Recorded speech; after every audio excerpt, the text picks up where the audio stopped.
YouTube pipe community, what is going on? Saturday morning out in the shop.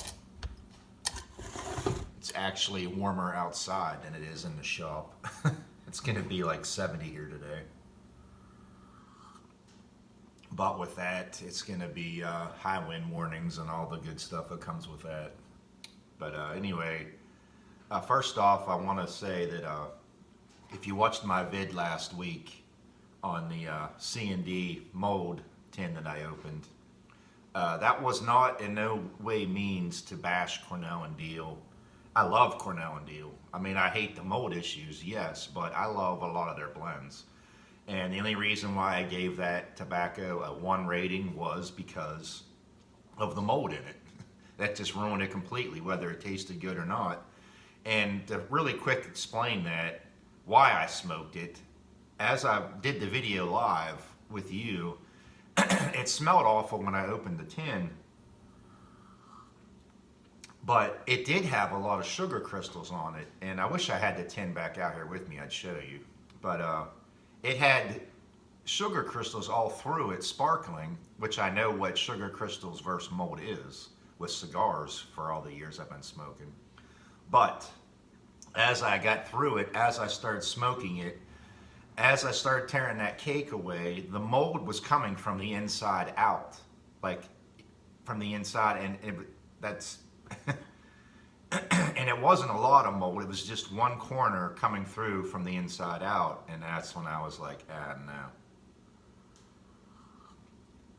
But like I said, they refunded me my money. I mentioned before about some other tins that I've had in the past that I had mold that I just discarded, and they didn't even ask me any questions. They sent me the new tins this week. They refunded me some money on my smoking pipes account. I forget the one guy's name. He was the head department of the one side, and I talked to him for a while, and then I also spoke to Jeremy Reeves personally, and I met him at the Ohio Pipe Show last year, and I told him, I said, he's all apologetic and stuff like that. Now, I'm not mad at all, really. The only thing I'm mad about is the fact that I aged something for 10 years or whatever to sit there and let it age, waiting on it, and then to open it with it being mold, that's all. Other than that, I mean, as long as you give me my money back, it is what it is. So, anyway, with all that being said, I'm also going to show the opening again really fast, just a 5-second clip, and then I'm going to show it to you in slow motion. It's pretty funny with my face. I'm like, but anyway, since we're on that subject and I have more bulging tins, we're going to go ahead and crack this bad boy and see what happens. This one, I don't know if you'll recognize it or not, is Elegant Emu. They don't even make this anymore. This one is from '08. And as you can see, or may not be able to see, it is bulging just as bad as last week's tin. Can you see that?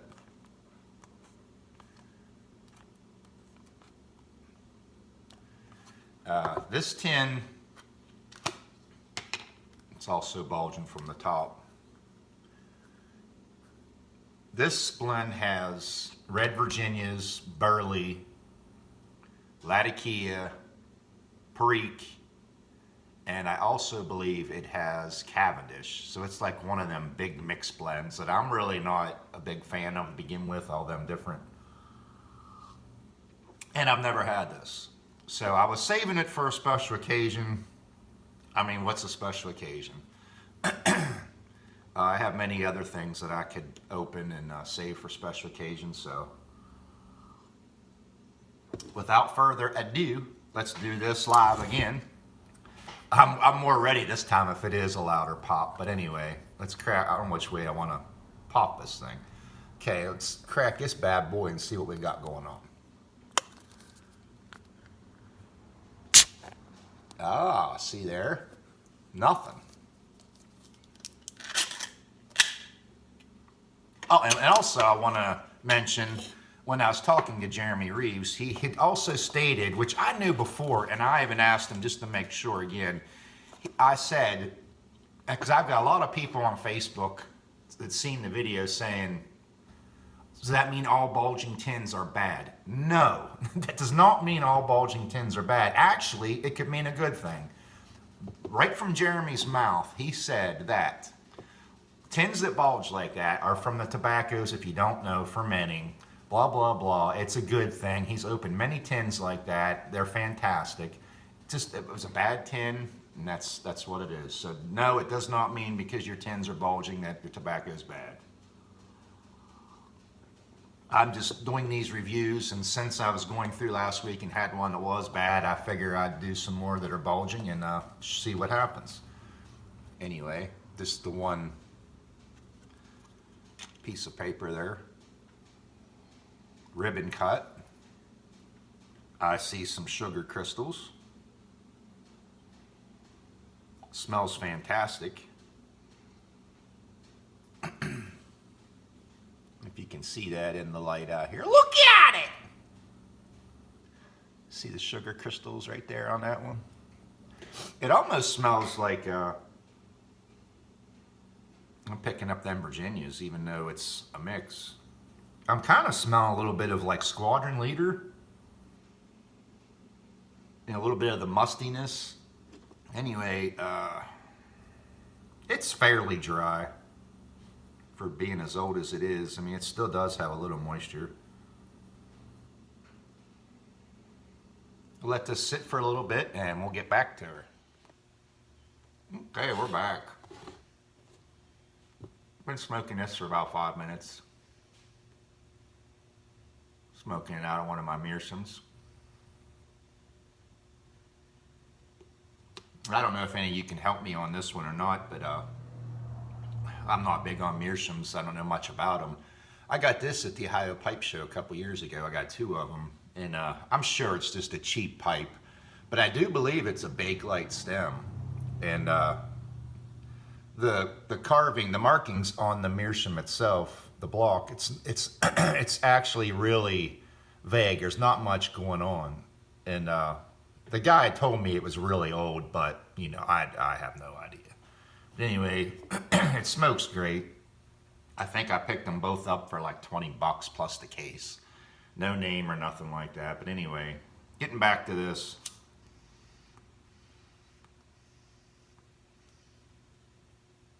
It's definitely a different blend. I can definitely taste the Virginias in it.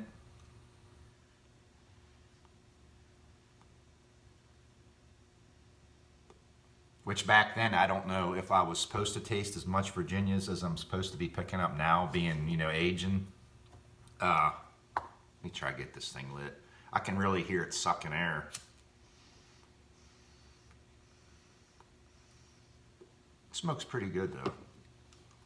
The description says, Elegant Emu, a Ronowski Tarler blend of cubed and white burley, Latakia, Red Virginia, Perique, and unsweetened black Cavendish.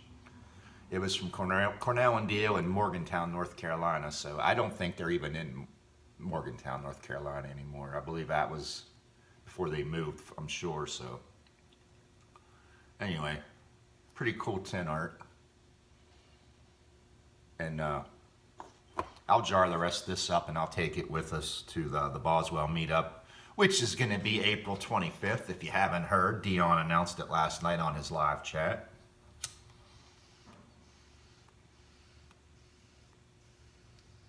If you're anywhere in 4 or 5 hour radius, I highly suggest trying to go.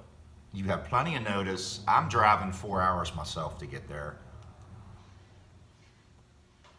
And we're not allowed to mention nothing yet until Boswell's makes an announcement, but trust me, it's going to be something special. It's not going to be just a YouTube pipe community meetup. That's all I'm going to say about it. But anyway, it's going to be worth traveling to, trust me.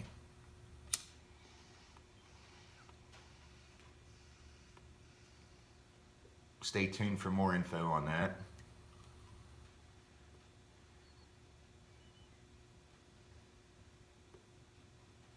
I'm just not a big fan of tobaccos with 5 different types of tobacco in them usually.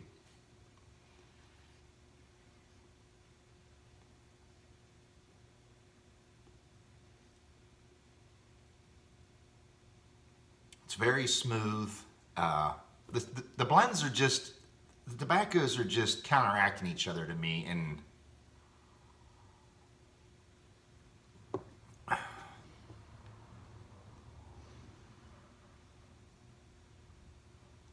white burley, Latakia, red Virginia, Perique, black Cavendish. I mean, if you ever had this before, let me know your thoughts. Do you like it? Do you not like it?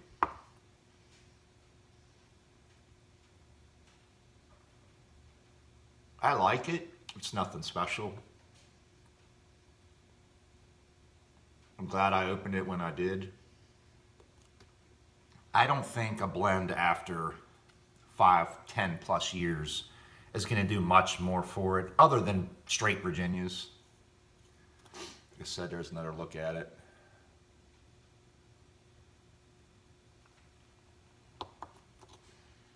No mold, just some sugar crystals. Actually looks like some cigar leaf in there too, but I think it's the burley.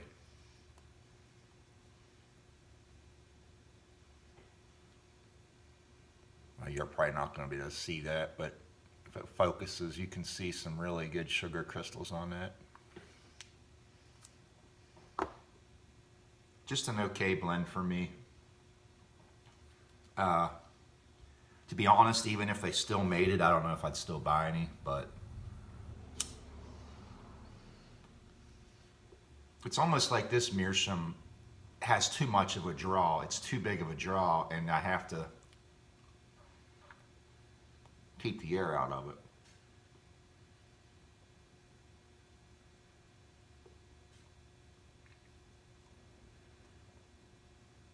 I think I'm going to look for another meerschaum this year. One of my goals, a nice meerschaum, that I know has some quality. But I did the test on this one. It is a pure block. It's not one of them, it's a solid block. It's not one of them compressed deals.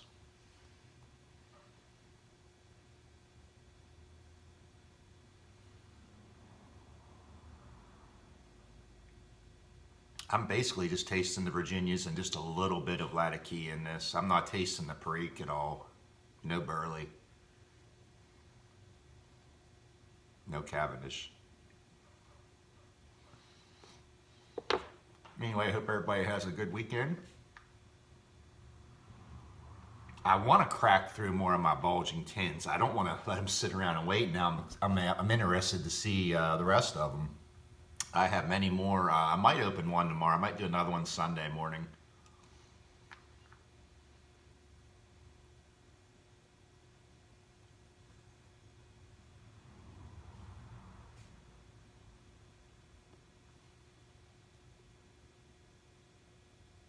Just okay for me. Talk to you boys and girls later. Holy shit!